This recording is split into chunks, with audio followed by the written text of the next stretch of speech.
Verse 21, kahit nakilala nila ang Diyos, siya'y hindi nila pinarangalan bilang Diyos, ni pasalamatan man. Sa halip, naghaka-haka sila ng mga bagay na walang kabuluhan, kaya't nagdilim ang hangal nilang pag-iisip. Sila'y nagmarunong, ngunit lumitaw na sila'y mga hangal.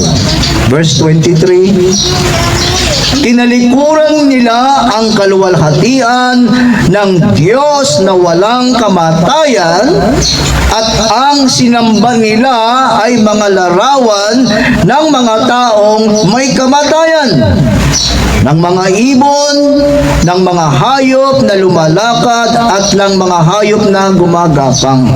So pinalitan daw nila ang kaluwalhatian ng Diyos na walang kamatayan, at sinamba nila ang mga larawan ng mga tao na may kamatayan. At sinamba rin nila ang mga ibon, mga hayop na lumalakad at gumagapang. Verse 24,